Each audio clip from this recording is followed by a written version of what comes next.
Bienvenidos a una nueva emisión de Río Bravo. Hoy el tema en debate va a ser los juicios paralelos, ¿no? Las guerras mediáticas, las guerras judiciales, los procesos de legitimación pública que ponen en riesgo la libertad de todos. ¿Hay Estado de Derecho en la Argentina? ¿Hay una vocación totalitaria de parte del gobierno? De todo esto vamos a estar hablando hoy en este nuevo programa.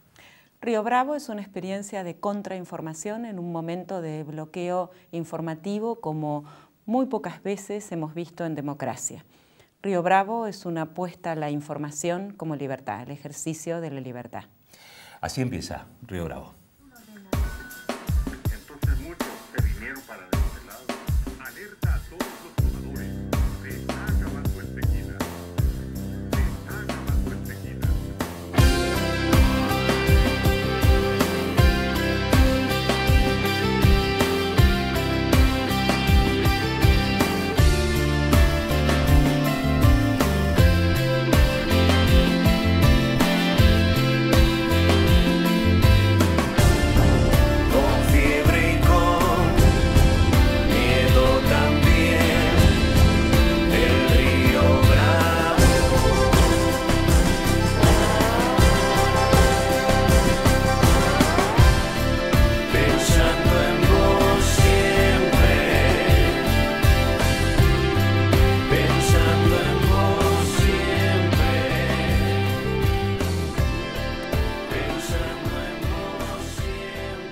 Y para tratar el tema de hoy en Río Bravo, una mesa muy especial, ¿eh? Nos acompaña Estela de Carlotto. Estela, ¿cómo te va? Muy bien, gracias. Presidenta de la Asociación Abuelas de Plaza de Mayo, ha recibido el Premio de Derechos Humanos de Naciones Unidas, el Premio de Fomento de la Paz de la UNESCO, entre muchos otros reconocimientos, y cuenta con más de 15 doctorados honoris causa de universidades nacionales y extranjeras. Aparte, bueno, bisabuela flamante de Lola, sí, también podemos decir También, eso. sí. Con nosotros también está Rodolfo Tailade, él es diputado nacional del Frente para la Victoria, abogado penalista, miembro del Consejo de la Magistratura y fue titular de la Inspección General de Justicia. Y bueno, y también está con nosotros Analía Elíades. Analía es profesora de la Universidad Nacional de La Plata, abogada y periodista. Es profesora específicamente de Derecho a la Comunicación y fue directora general de Asuntos Legales y Relaciones Legislativas del Honorable Senado de la Provincia de Buenos Aires. Bienvenida, Analía. Gracias. Y finalmente está Luis Arias, el juez Luis Arias, abogado, graduado de la Universidad Nacional de La Plata, también es un juez en lo contencioso administrativo de La Plata, y bueno, hay que decir que es un juez que a lo largo de toda su vida ha defendido claramente los intereses de la ciudadanía. Así que bienvenido, es un gusto tenerte acá, Luis. Gracias. Bueno, les cuento un poquito la dinámica del programa, sé que algunos lo han visto ya por nuestro canal de YouTube y también la transmisión en vivo en Facebook. Vamos a ver ahora un informe. Luego de ese informe van a tener un minuto, digamos, para expresarse en relación a los contenidos de ese informe, obviamente con el tema que tratamos hoy, que es, si se quiere, la política en medio de lo que es la guerra judicial y la guerra mediática también. Imagino que más o menos alguna idea sobre esos temas deben tener. Ahora, si les parece, vamos a ver el primer informe de Río Bravo.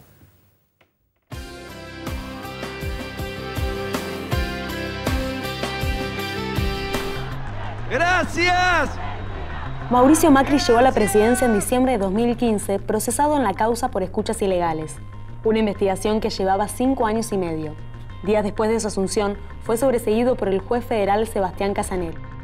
Un mes más tarde detuvieron en Jujuy a Milagros Sala, principal opositora del flamante gobernador, el radical Gerardo Morales. ¿Es verdad que veraneaba en Punta del Este, en un hotel lujosísimo? Sí. ¿Es verdad? Sí. A pesar de que organismos de derechos humanos nacionales e internacionales denunciaron su detención arbitraria, continúa presa desde hace casi 2 años. Que mi hermano haya blanqueado era un derecho que le daba la ley. Mientras el gobierno de Cambiemos blanqueó la plata de sus familiares, ajustó los bolsillos de los trabajadores, destruyó la industria nacional y aumentó tarifas de los servicios. La justicia y los medios hegemónicos se dedicaron a otra cosa. La mira estuvo puesta sobre la familia Kirchner. Cristina y sus hijos sufrieron un acoso mediático judicial sin precedentes. Además, la embestida política silenció voces dentro de la justicia. Alejandra Gils Carbó debió renunciar al Ministerio Público Fiscal después de enfrentar un asedio sistemático del gobierno y del Grupo Clarín. Celebramos su renuncia. En La Plata, el juez Luis Arias fue suspendido luego de frenar el tarifazo en la provincia. El macrismo logró suspender y enjuiciar al camarista Eduardo Freiler en el Consejo de la Magistratura. Luego del respaldo electoral para Cambiemos, los jueces federales reafirmaron su alianza con el gobierno y exacerbaron su show mediático. Hay gente que está aplaudiendo, que está gritando. 176 votos afirmativos. Amparados en la doctrina Irurzún, salieron a cazar funcionarios K. No vimos órdenes de allanamiento. El juez Luis Rodríguez pidió el desafuero y la detención de Julio Devido sin estar condenado. De inmediato el exministro fue apresado en medio de un escandaloso despliegue de gendarmería. Otro capítulo de la promiscua relación del Ejecutivo, la Justicia y la prensa canalla fue la cobertura de la detención express de Amado Vudú, que dispuso el juez Ariel Lijo. La cacería judicial de exfuncionarios K, por el solo hecho de estar denunciados, muestra el alineamiento de los jueces de Comodoro Pi con la Casa Rosada. Tienen un claro objetivo: sacar de la cancha a la principal líder de la oposición, Cristina Kirchner. Y conmigo no lo van a lograr. Aunque para intentarlo, ignoren el Estado de Derecho y pongan en jaque a la República.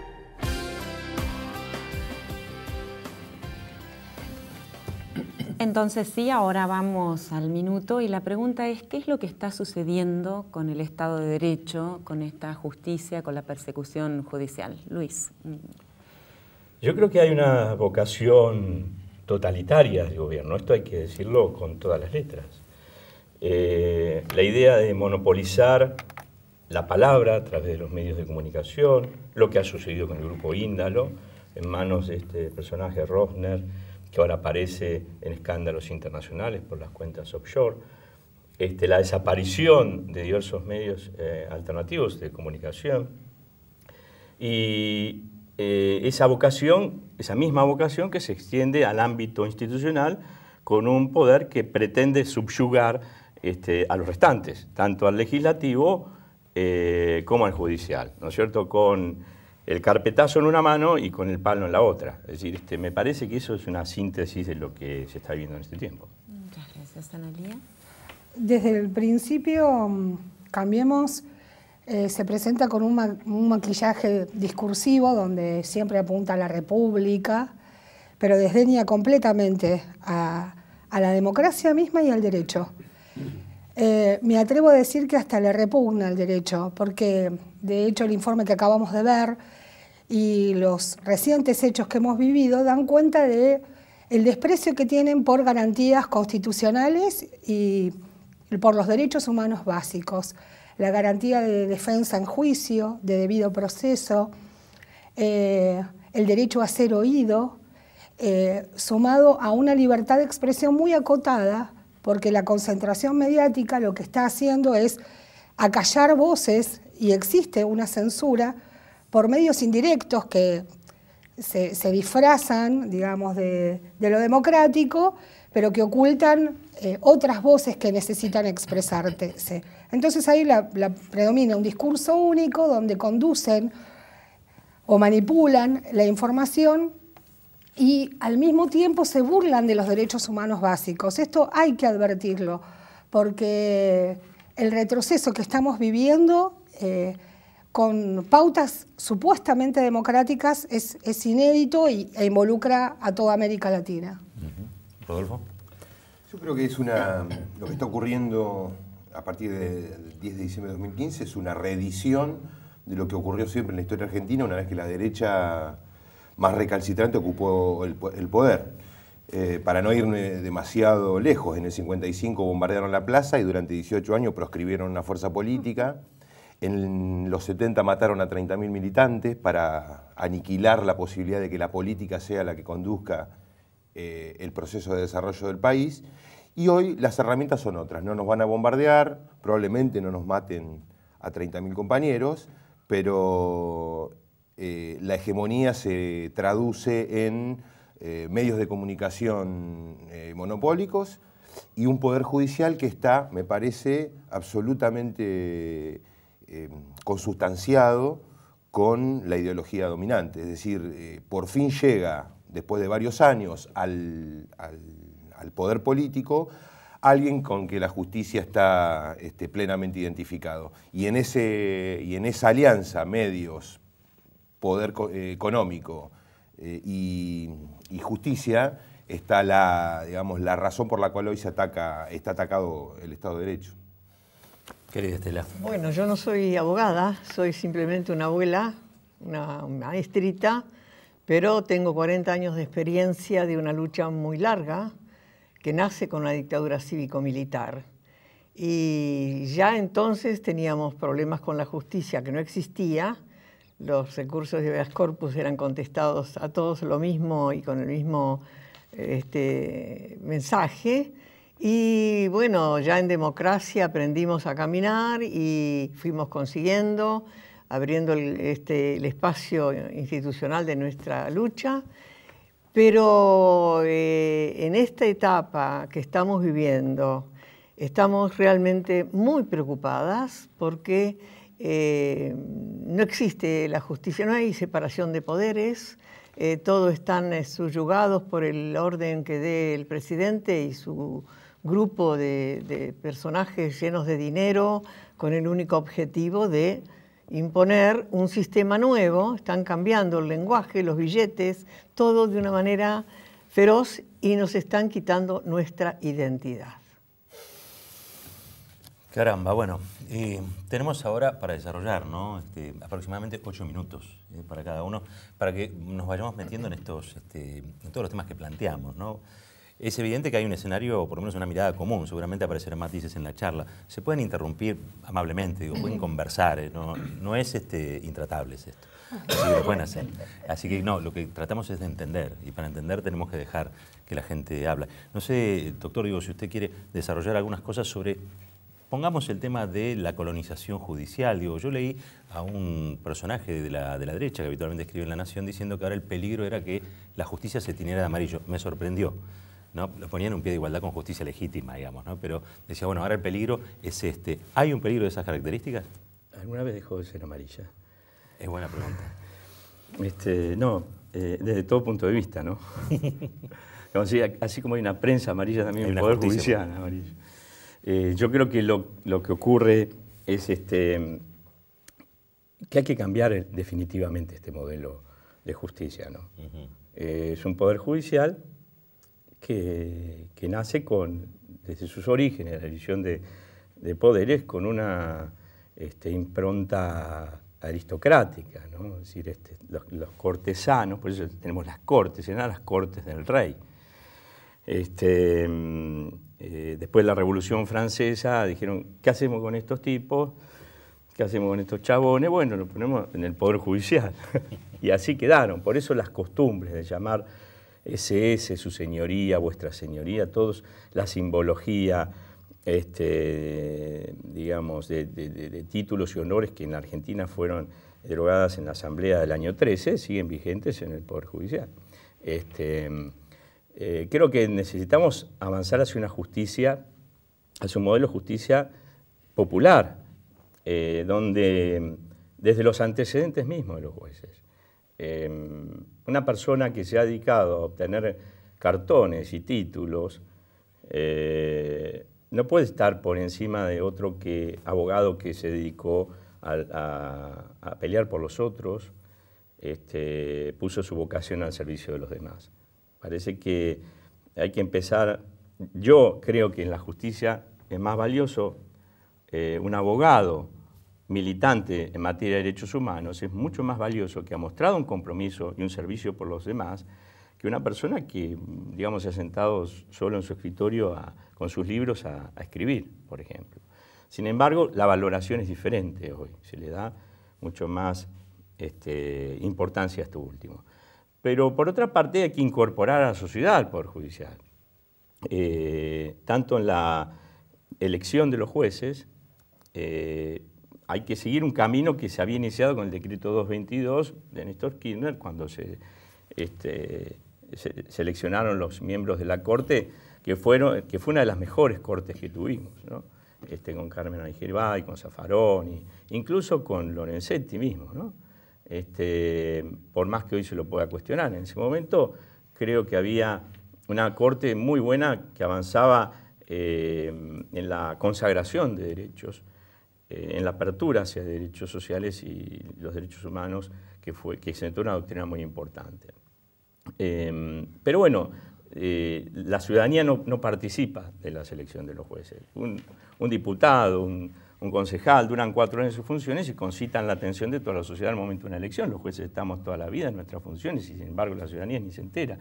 Es un acuerdo corporativo que se hace entre 4 paredes, entre los miembros de los colegios de abogados, de los jueces, del sector político, pero la ciudadanía no participa, no puede levantar la mano y decir, en realidad participó, por ejemplo, fue funcionario de la dictadura militar, o bien tiene una situación comprometida frente a la sociedad por tal o cual cosa, o lo apoyamos por ser un postulante comprometido. En fin, la ciudadanía tendría que debatir eso. Cada vez viene en regresión la cuestión, porque hoy, no sé si ya habrán ingresado al Parlamento, pero venía el proyecto de reforma del Consejo de la Magistratura. En lugar de profundizar, o mejor dicho, de abrir, de generar una apertura hacia instancias de participación popular, se van cerrando. Es decir, cada vez menos legisladores, diputados y senadores tienen menos peso en relación con la totalidad de la integración del cuerpo. La reforma que viene es más jueces y más abogados. Es decir, más representantes de sectores pequeños de la sociedad, de sectores corporativos y que se eligen entre ellos. Con lo cual, lo que nosotros en su momento vimos como la piedra basal para una reforma, me parece profunda, de la justicia, que tenía que ver sobre todo también con el cambio de perfil, como dice Luis, es decir, acá lo que necesitamos más que nada es un cambio de perfil de jueces. Por ahí los procedimientos, la verdad que, está bien, son importantes, pero no es sustancial. Acá lo que nosotros necesitamos es personas que ocupen cargos en la magistratura que tengan una ideología claramente consustanciada con la defensa de los intereses de la nación y de la gente. Después, si hay un procedimiento más ágil o no, me parece que eso es complementario, por supuesto no le niego importancia, pero lo que habíamos nosotros iniciado con la democratización de la justicia, con todos nuestros errores, seguramente con las falencias que tuvimos al momento de impulsar eso, por supuesto que todo es cuestionable y demás, pero eso claramente la propia justicia lo abortó y hoy estamos asistiendo al retroceso, digamos, es decir, cada vez más corporación y en el Consejo de la Magistratura, que es en definitiva uno de los órganos constitucionales de mayor poder en el país, y que la gente no tiene absolutamente ni idea de lo que pasa ahí. Nadie sabe, no hay ni siquiera control, como decía Luis, de la jurisdicción, es decir, de las funciones que cumplen los jueces. No hay control presupuestario, es decir, es una montaña de plata la que gasta el Estado Nacional en la justicia. Y en lugar, digamos, de abrir a la participación popular, hoy están planteando reformas que claramente fortalecen a las corporaciones, que seguramente tienen que estar en un consejo, como el nuestro, pero que claramente no tienen que ser lo hegemónico, y ahí hacia eso vamos. En un momento de retroceso, tal cual vos señalás, Rodolfo, la pregunta que voy a hacer por ahí parece desubicada, pero a mí me gustaría, Estela, siendo además que sos la única que no es abogada, que no viene del campo de la justicia restringido, ¿no? ¿Cómo imaginás, cómo tienen que ser los jueces, los abogados? ¿Cómo debería ser la justicia? ¿Cómo debería ser alguien que ha luchado toda la vida por justicia? ¿Qué tenemos que seguir Bueno, pidiendo? a mí me preocupa mucho qué se les va a enseñar a los futuros estudiantes de Derecho, ¿no? Porque están viendo la corrupción, las malas artes y todo lo demás, para que salgan enteritos y sepan que tienen que ser fieles a esa profesión que han admitido. Yo creo que la justicia está contaminada por malos ejemplos, por el poder mediático que tiene esta gestión de gobierno y que va al compás justamente de esta gestión en cuanto se quiso nombrar a dedo 2 de los integrantes que, bueno, después fueron aprobados. Nosotros que intervenimos como institución en dar opinión, cuestionamos a uno de ellos, porque tenía un pasado bastante negro y no era lo más acertado su designación. No obstante, bueno, fue designado. Pero también vemos como en toda esta gestión se están cerrando los espacios que hemos conseguido durante la gestión anterior, porque recordemos que antes teníamos las leyes de punto final y obediencia debida, o sea que no había justicia para nuestros casos, en especial, ¿no? Yo hablo de la lucha de abuelas, pero desde que esas leyes cayeron, bueno, nosotros estamos trabajando en juicios orales y públicos en todo el país, y no es fácil porque esta contaminación va avanzando en esto de mandar a cárcel domiciliaria a los asesinos peligrosos, que seguramente conspiran en su residencia junto a otros, ¿no?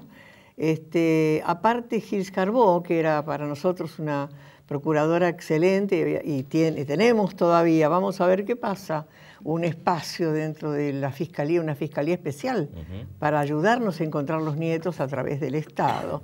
Dentro de la Secretaría de Derechos Humanos se han cerrado espacios claves para nosotros también. En defensa teníamos apertura para ver los archivos, no nosotros, sino gente especializada ahí adentro, para ver los archivos y rescatar información, porque nadie habla de los reos y hay que buscar así a los arañazos lo que se encuentre. O sea que este retroceso es gravísimo y tiene unas consecuencias mediáticas ya, ¿no es cierto? Es alarmante para nuestra tarea institucional, es un retroceso de lucha permanente con nuestros abogados, que tenemos equipos, por supuesto, para todo lo que estamos haciendo. ¿Analia? En el medio de todo esto, porque está Luis y me parece que él no quiere hablar de cuestiones personales, pero no es menor lo que ha... Son institucionales. Son institucionales y de una gravedad institucional enorme. Voy a ser muy breve, pero la justicia contenciosa administrativa, él es juez, está solamente suspendido, pero sigue siendo el titular del juzgado número 1 en lo contencioso administrativo de La Plata. La justicia administrativa tiene una historia muy amarga en la provincia de Buenos Aires, costó mucho que se instaurara. Él fue uno de los luchadores para que existiera. Y básicamente se debería dedicar a las cuestiones que le pasan a los ciudadanos y a los habitantes de la provincia en general con respecto a sus municipios y, en este caso, al municipio de La Plata y los de alrededor, los que integran el departamento judicial y la provincia de Buenos Aires. Tiene que ser es un fuero que tiene que protegernos como ciudadanos y habitantes de la provincia. Esa es su naturaleza, porque obviamente que ante el poder que puede ejercer el Estado provincial o municipal, tiene que haber alguien que proteja esa vulnerabilidad que como habitantes o ciudadanos tengamos. Y hay una lesión de muerte del Foro Contencioso Administrativo con la suspensión de Luis Arias. No porque sea Luis Arias, sino por lo que han implicado sus fallos y la coherencia de sus fallos a lo largo de la instauración del fuero, que es del año 2003. Y entonces cada vez que hay una sentencia que molesta al poder de turno, parece que se arremete contra el juez titular de eso. Y el retroceso se da porque de esta manera también es ejemplificadora. Solamente quedan 2 jueces contenciosos administrativos y que básicamente lo que están haciendo es convertir al foro contencioso en un foro de apremios, es decir, aquel que ejecuta las multas, los impuestos, los gravámenes, pero que tiene temor o que no quiere o que está domesticado para impugnar resoluciones de parte del Ejecutivo Provincial o de los municipios. Entonces, también tenemos un retroceso como ciudadanos y como habitantes. No es menor los fallos de Luis con respecto al aumento de las tarifas y además por el desdén, por ejemplo, para que no se realizaran las audiencias públicas con una mínima participación ciudadana.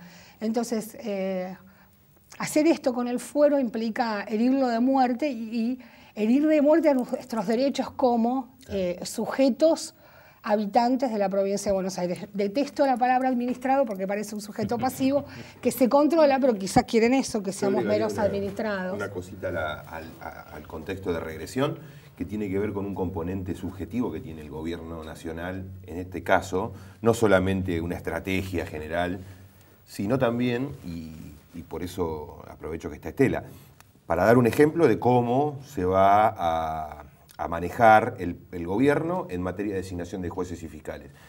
Creo que es el jefe de abogados de Abuelas, que es Alan Yud, o por lo menos es uno de los abogados. Sí, sí. Él concursó en un concurso para ser fiscal federal. Primero que es un gran abogado, segundo que es muy joven, tercero tiene una gran formación, participa de la lucha de Abuelas, pero además de un gran examen, muy bien posicionado, muy buenas entrevistas, es decir, cumpliendo todos los requisitos. Exacto, sí. Cumpliendo todos los requisitos. El anteúltimo paso, antes de llegar al Senado, es la elección del presidente de la Nación del personaje para que luego el Senado le dé el acuerdo. Alan Yud puede tener todos los pergaminos, pero siendo abogado, y eso es mi opinión personal, ¿no? Pero siendo abogado de Abuelas de Plaza de Mayo, no va a ser fiscal mientras el presidente sea Macri o sea la derecha la que gobierne. No, justamente hoy hablamos del perfil, ese es un perfil que no quieren, digamos, porque abre las puertas a movidas para ellos complicadas, como por ejemplo en las que ha participado varios. Eso se da dentro de un paradigma judicial que el gobierno quiere, una justicia dedicada a jueces, digamos, con un gran enfoque dentro de lo criminal, de lo penal, de lo represivo, el fuero penal como parte del aparato represivo del Estado, y jueces que diriman conflictos patrimoniales entre los particulares. Digamos, volvemos a un viejo esquema de justicia donde los derechos humanos no tienen cabida, donde los derechos sociales tampoco lo tienen. Entonces, lo que está en juego acá, tanto con mi suspensión o esto que comentaba, es un modelo de justicia. Sí. Un modelo de justicia alejado además de la ciudadanía.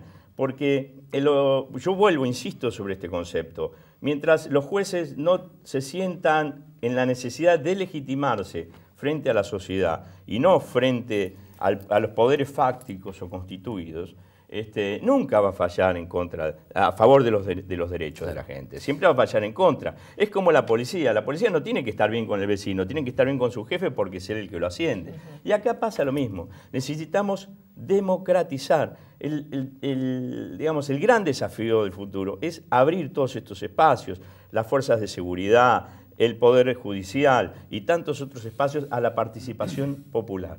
Yo creo que la falta de control en los plazos, en los estándares en materia de derechos humanos, en las reglas de la CEDAW en materia de género o de tantas otras reglas internacionales. ¿Quién las controla en el Poder Judicial? No las controla nadie. Tiene que haber un observatorio integrado por las organizaciones sociales, integrado por organismos de derechos humanos, que estén controlando, que puedan hacer un seguimiento de lo que está sucediendo en la justicia. Y también tiene que haber participación popular en la remoción de los magistrados, ¿no? Para que no haya venganzas políticas. Bueno, ahora vamos a ver el segundo informe de Río Bravo, donde hay un aspecto más que profundiza esto que están diagnosticando.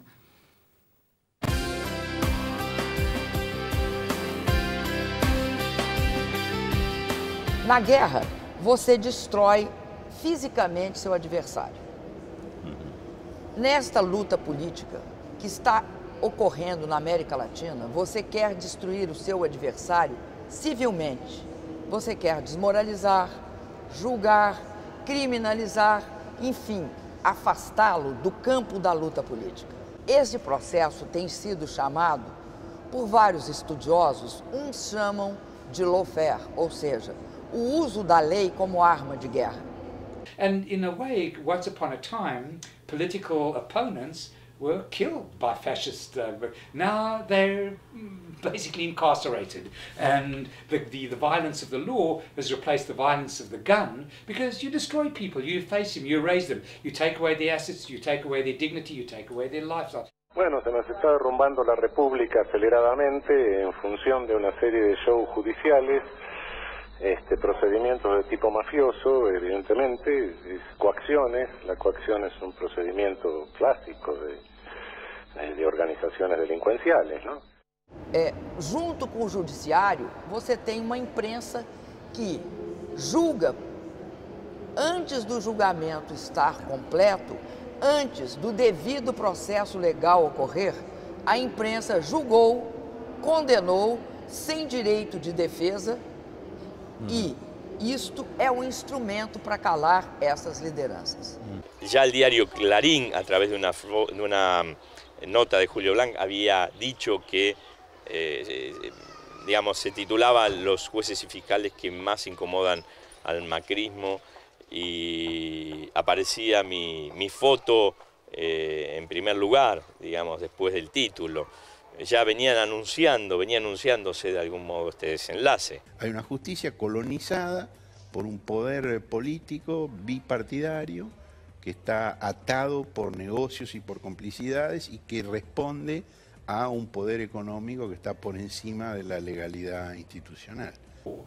Every sort of street demonstration, every I don't know, interview by a prosecutor to a newspaper is basically a prejudgment, and it basically is precisely the third dimension of law. It's creating externalities. It's creating a mood of guilt before trial. That's illegal. Bueno, vimos cómo los medios persiguen junto con la justicia a los opositores políticos, pero no solamente a los opositores políticos, sino que además y particularmente en este tiempo a los derechos humanos. ¿Cómo lo estás viendo, Estela? ¿Cómo lo estás sufriendo también? Bueno, son los llamados medios monopólicos, que realmente no son nuevos, son de mucho tiempo de desinformación, malinformación o no información. Y quedan muy pocos medios, tanto televisivos, radiales o escritos, que hablan con la verdad y que uno se informa realmente de la realidad. Esto va en crecimiento, porque ahora ya es total el monopolio de Clarín y toda la gente que tiene este medio, y seguramente vamos a tener una lucha más fuerte todavía para poder expresarnos y tener visibilidad. Nosotros, las abuelas, no tenemos más recursos que mostrarlo, nuestra lucha, nuestra demanda, nuestros intereses de encontrar los nietos que faltan, y el instrumentar justicia también, y aparte encontrar los restos de los desaparecidos. Los medios nuestros, visibles, itinerantes, que no solamente están en Argentina, sino en el mundo entero. O sea que las cosas se saben. Se sabe mucho más de lo que uno cree fuera del país, porque yo viajo bastante, y si bien los gobiernos de Europa muchos son muy coincidentes con este gobierno, esa forma de derecha que ya está, los pueblos son los que pelean todavía con la verdad en la mano, ¿no? Nosotros, a ver, vamos a seguir. Yo, en esta charla que estoy aprendiendo, siempre aprendo de los que saben más en ese sentido que yo digo, abuelas, vamos a seguir.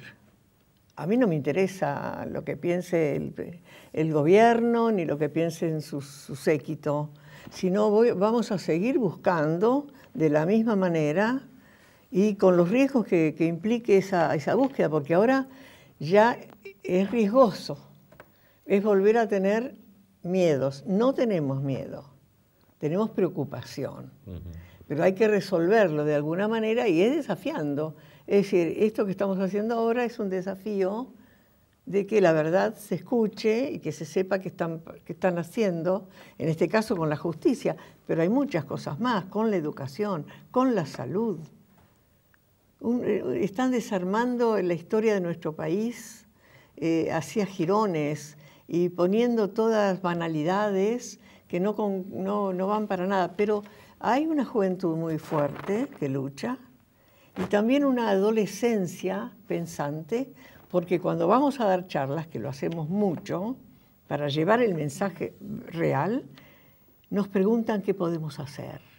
Y ahí hay que aconsejarles participar, estar atentos, discernir qué es lo que está bien, qué es lo que está mal, y armar esa lucha invisible pero necesaria. O sea que yo tengo fe porque por la edad que tengo ya he atravesado muchas dictaduras y he tenido mis errores de conceptos ideológicos y he cambiado por la militancia de los 30.000, por mis hijos, y no voy a cambiar nunca más a lo que era, sino a seguir siendo lo que debo ser, ¿no? Alguien que se preocupe por lo que pasa en nuestro país en todo, ¿no? Porque yo viajo mucho por Buenos Aires, llego todos los días de La Plata y veo cada vez más gente en la calle, más chicos pidiendo, más pobreza y ¿saben qué es lo que me indigna personalmente? Es la mentira. Miente Macri y toda su gente descaradamente con un verso y esos bailecitos extraños con sus globitos. Una gran dosis de cinismo. Un cinismo total. Entonces, bueno, hay que decirlo. Y a veces cuesta salir afuera del país y cuando preguntan, decirles la verdad.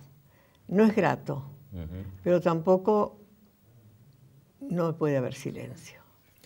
Hay algo que planteaba Dilma Rousseff en la entrevista que tiene que ver con la guerra judicial y la guerra mediática también, ¿no? Vos como una especialista, una jurista de la información, te quería hacer una pregunta porque todos hablamos de la concentración, ¿no? La concentración mediática. ¿Para qué sirve la concentración mediática? Digamos, ¿qué es lo que propone esa concentración mediática? Cuanto más medios tenga una persona física o jurídica, obviamente con fines de lucro, más poder tendrá, porque mientras uno más medios de comunicación tenga, le está sacando la voz a otros. Particularmente esto se da en aquellos espacios que son limitados, como por ejemplo los medios que utilizan el espectro radioeléctrico, la radio, la televisión. Ese es un lugar muy apetecible, todos quieren poseer parte del espectro radioeléctrico, de hecho el Grupo Clarín hoy es el gran dueño de nuestro espectro radioeléctrico, agravado por decretos de necesidad de urgencia, que 2 de ellos lo validó, lamentablemente, el Parlamento, que modificaron la Ley de Servicios de Comunicación Audiovisual. La concentración, los monopolios, los oligopolios de la información son vías o medios de censura indirecta. Lo dice claramente el artículo 13 de la Convención Americana de Derechos Humanos. Es censura indirecta porque, claro, no hay un censor que te controle y te lea previamente qué decís y qué no decís. Lo que hacen es te eliminan, te acallan la voz, teniendo una sola persona, una sola empresa, todos los medios de comunicación posibles. Quiere decir que muchos no pueden acceder a eso y es una forma de matar a la voz disidente, distinta. Y lo que decía Dilma también es lo que se llama, ya ha tenido un desarrollo, es los juicios paralelos. ¿Por qué juicios paralelos? Porque hay un juicio formal que se tramita ante la justicia, pero hay uno que paralelamente se tramita ante los medios de comunicación. En los del medio de comunicación tienen otros plazos, no tienen el plazo que tiene la justicia, por ejemplo. Entonces suele haber condenas dentro de los medios de comunicación que después una sentencia de absolución penal no repara la condena mediática que te dio un medio de comunicación mostrándote como un delincuente, ¿no? Entonces es muy difícil, hay coincidencia cuando el medio de comunicación tiene tal relación con los operadores del Poder Judicial que pueden influir en que la sentencia mediática que coincida la sentencia judicial con la mediática que ellos anunciaron, ¿no?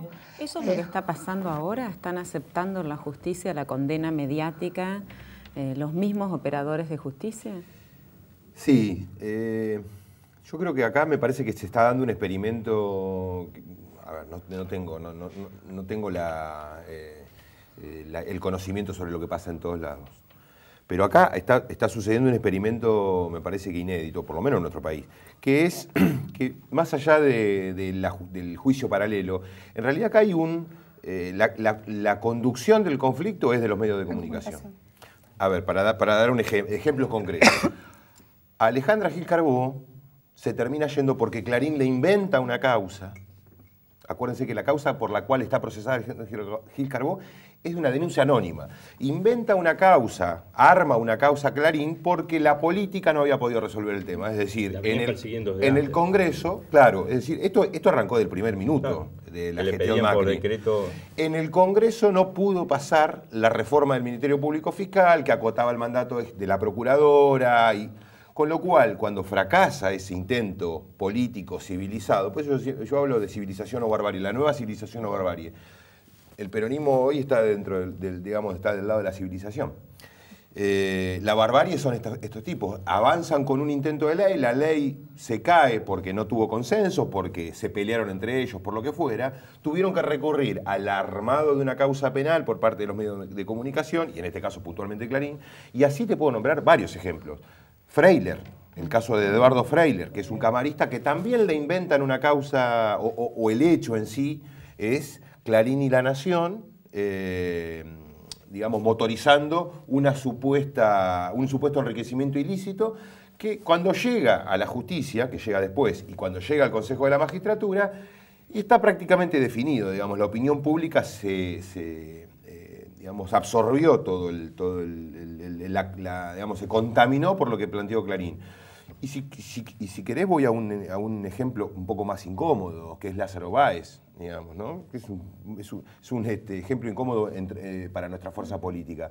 Lázaro Báez está detenido sin ninguna justificación, es decir, porque Clarín inventó que había una posibilidad de escape a partir de la situación personal de este hombre, que en definitiva termina en un secuestro extorsivo, como es la detención de Lázaro Báez, y en una sucesión de secuestros extorsivos, todos motorizados por los medios de comunicación. Desde Lázaro Báez, que está detenido ilegalmente, es decir, un secuestro extorsivo que es, te privan de la libertad de manera ilegal y te exigen algo. Eso es, digamos, para digamos, concederte la libertad. ¿Qué están exigiéndole a Lázaro Báez? Primero lo metieron preso sin ninguna razón jurídica válida. Y hoy están esperando que cante, que delate, que alcahuetee a alguien para darle la libertad. Pasó con cada uno de los detenidos del kirchnerismo, salvo, por ejemplo, Jaime, que está condenado. Ahora, un contador, oscuro contador de Santa Cruz, totalmente... Una cosa sobre Jaime. Jaime está condenado durante el kirchnerismo. Exacto, lo condenó exactamente. Sí. Después se agregó, alguna condena más se agregó después, pero las primeras condenas fueron ahí. El caso de Manzanares, este contador que, pobre hombre, hace 2 meses que está secuestrado a la espera de que delate a alguien. Y los dos últimos casos, Debido y Amado Vudú, fundamentalmente el de Amado Vudú, o mejor dicho, los dos están en pie de igualdad. Todas son construcciones mediáticas, que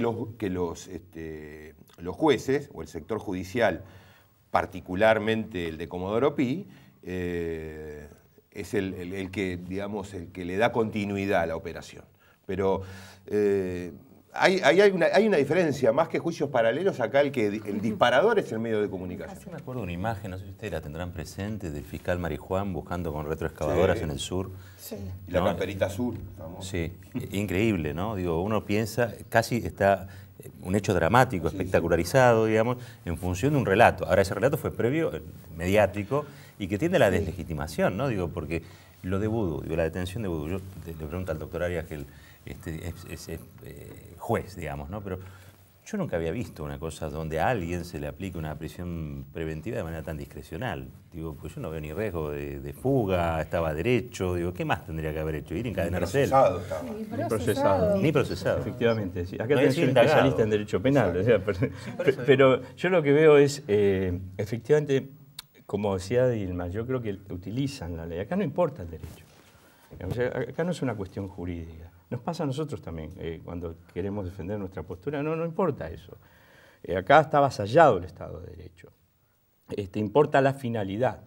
La finalidad es la revancha política y utilizan la ley como una herramienta bélica, como bien lo señalaba Dilma, para alzarse con el enemigo. Es decir, en nombre de Dios y la justicia se han cometido los peores crímenes, ¿no? Se ponen la ley de su lado y generan un enemigo político frente a la sociedad como digamos, el responsable de todos los males, Y se apropian de los instrumentos de justicia con fines de revancha y de venganza. El derecho acá no tiene ninguna relevancia. O sea, discutir si una cuestión está ajustada a derecho o no, no tiene sentido porque no estamos en un Estado de Derecho. Esto hay que tenerlo bien en claro. No estamos en un Estado de Derecho. Yo creo que no. Bueno, esa pareciera ser una de las conclusiones de este programa, ¿no? Que entramos en el terreno de las conclusiones y además cómo de la justicia como grupo de tareas del poder, los medios de comunicación, armando todo esto e invisibilizando tantos otros procesos, ¿no? Y el acto de lo absurdo también. Yo pongo un ejemplo un poco personal, si se quiere, ¿no? Pero cuando festejamos las abuelas los 40 años y salió una foto mía con Gilles Carbó y con Rosansky, porque somos amigos, pero amigos de su posición resolviendo nuestros problemas, nada más, no tomamos el té ni vamos a cenar, nada. O sea, bueno, al día siguiente, eso fue una casualidad, quizá la renuncia de Gilles Carbó, y después el proceso que le inician a Rosansky por haber sacado una foto. Entonces, como hay amistad, los juicios de él no tienen valor porque no fueron imparciales. Claro, lo estuvieron esperando a Rosansky, lo estuvieron esperando. Pero ya es el colmo, eso ya es una burla total. Los juicios, bueno, claro que no hay. ¿No? Digo, ahí empieza la historia. Decir algo de Gilles Carbó. ¿Ustedes recuerdan cuando la designaron a Gilles Carbó? Se había propuesto a Reposo, que era integrante titular de un organismo de control, no era parte del Poder Ejecutivo, de la CIGEN. Y dijeron, no porque es un funcionario del gobierno, dijo la oposición. ¿Quién vino a reparar esa situación? Alejandra Gil Carbó. Alejandra Gil Carbó, porque supuestamente era independiente, incluso había tenido fallos con relación... Obtuvo los 2 tercios. Bueno, y obtuvo los 2 tercios. La oposición la vota por ser independiente, y no como Reposo. La vota la oposición y da los 2 tercios. Por eso, ahora, ¿qué pasó después que ya no dejó de ser independiente? Si su función fue la misma, digamos, hablo del cinismo, hablo de la manipulación. Un detalle... De la creación del enemigo, ¿no? Claro. Un detalle, y ya vamos a las conclusiones, cada uno va a tener un minuto para hacer una conclusión. Vos vas a tener 1 minuto 30. No, hay un detalle que Gil Carbó fue votada, digamos, por amplia mayoría, obviamente, del oficialismo de aquel entonces, pero también de la oposición. Claro. Sí. Y uno de los votantes de Alejandra Gil Carbó fue Morales, el actual gobernador que mantiene como presa política a Milagros Sala. Votante, mano alzada, digamos, para Ernesto Sanz. ¿A dónde? Bueno, en ese momento suponían una cosa, evidentemente cuando están en situación de poder han hecho otra. Tenemos 1 minuto para cada uno. Conclusiones. Conclusiones de todo lo que estuvimos charlando. Bueno, yo ante todo quiero valorar y agradecer este espacio y fundamentalmente con personas como Estela, ¿no?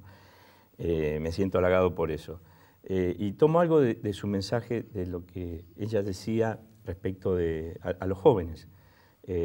No hay que tener miedo, hay que comprometerse. Esto no es algo definitivo. Yo creo que estamos viviendo un momento difícil, una crisis de la República, una crisis del Estado de Derecho, un retroceso enorme en materia de derechos y en el Poder Judicial. Pero creo también que esto está generando la fortaleza necesaria para un nuevo amanecer. Y digamos, creo que hay que concentrarse en eso y no perder las fuerzas para lograr ese objetivo. Bueno, también inspirándome en una de las cuestiones que trató Estela, yo también le tengo mucha fe a los niños, niñas, jóvenes, adolescentes y en la lectura crítica que tienen que desarrollar desde muy pequeños. Hay que escucharlos y hay que también incentivarles esa lectura crítica, que no aprendan un discurso único, que sepan ver detrás de las noticias, que sepan preguntarse detrás de cualquier información que reciban. En épocas donde hay tanta concentración mediática, las nuevas tecnologías nos dan la posibilidad de generar mensajes nosotros mismos y creo que hay que incentivarlos mucho a los chicos para que no pierdan eso. Las aulas son un lugar fundamental para hacerlo y después la universidad que tiene que procurar profesionales más comprometidos con el lugar donde viven y con su historia. En esto todavía tenemos que trabajar mucho. Por ahí pienso en mi rol como docente y y muchas veces me preocupo para no cercenar ninguna de las manifestaciones y de las expresiones posibles que los jóvenes puedan tener. En ellos está la clave para transformar esta realidad que tenemos. Yo voy a aprovechar que está Estela para... no, porque veo que en la historia de abuelas se da algo parecido a lo que me parece que nosotros vamos a enfrentar. Es decir, ellas, a partir de una tragedia, durante muchos años estuvieron, digamos, y se invisibilizó esa tragedia, fueron deslegitimadas, no podían avanzar en su lucha, hasta que un proceso histórico permitió que esa lucha pudiera avanzar. Hoy estamos en un proceso histórico en donde claramente hay un retroceso de ellas y de toda la sociedad en términos democráticos, pero me parece que me quedo con el ejemplo. ¿Y por qué soy optimista? Digamos, porque tenemos ejemplos institucionales. De hecho, me parece que Abuelas es una organización que forma parte de nuestra democracia y no podemos hablar de organización civil alejada, digamos, del Estado o de la sociedad argentina.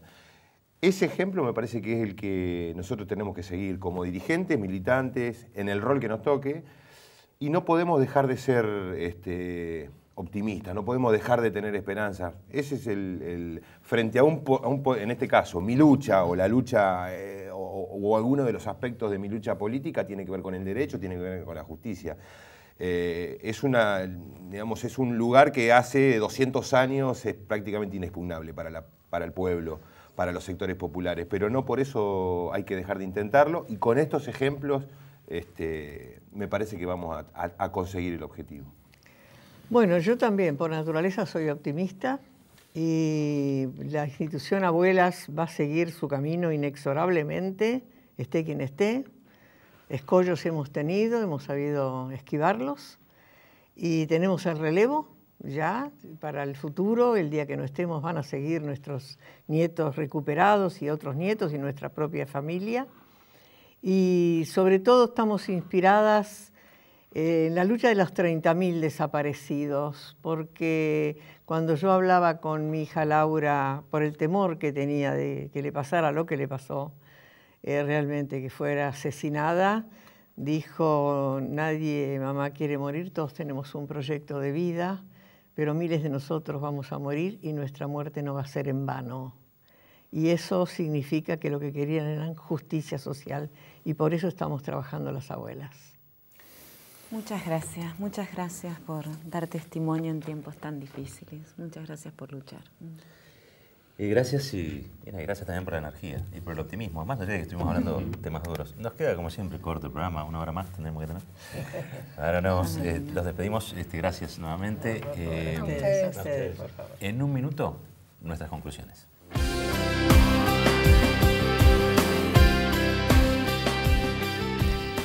Hemos estado conversando hoy con 4 personas que desde diferentes lugares hacen un diagnóstico muy claro. El Estado de Derecho en la Argentina se está deteriorando día a día, y en esto ocupan un lugar fundamental los medios de comunicación y la justicia, un lugar nefasto, diría yo. ¿No?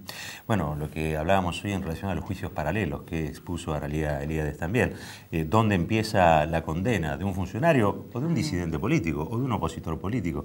Las campañas de demonización que cotidianamente se hacen desde la comunicación concentrada. Hoy entendimos para qué existe esa comunicación concentrada. Cada vez más poder en muy pocas voces, y esas voces que dan la pauta de qué es aquello que es defendible o lo que no es defendible, qué es lo condenable y lo que no es condenable. Incluso, tal cual se decía, más que juicios paralelos, parece ser que el juicio lo hacen los medios, lo hace la televisión, y el papel de los jueces es seguirlo. Lamentable papel para la justicia argentina.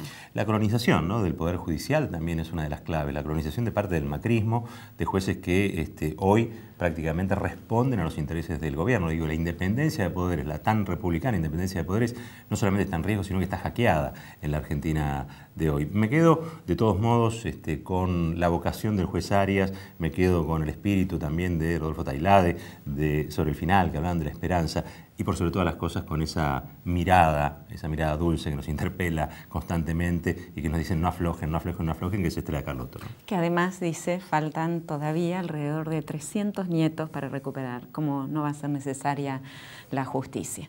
Seguramente ustedes en sus casas estarán reflexionando ahora, discutiendo en familia, con otros, con vecinos, con lo que sea. Digo, discutir esto. Es muy importante que reflexionemos, es muy importante que pensemos alrededor de estos temas, es muy importante hacerlo porque entender también nos da la posibilidad de cambiarlo. Recuerden que nos pueden seguir viendo, nos pueden ver a través de YouTube, nos pueden ver a través del Facebook, nos pueden ver en el celular, en la tablet, en la computadora. Estamos ahí, solo nos tienen que buscar.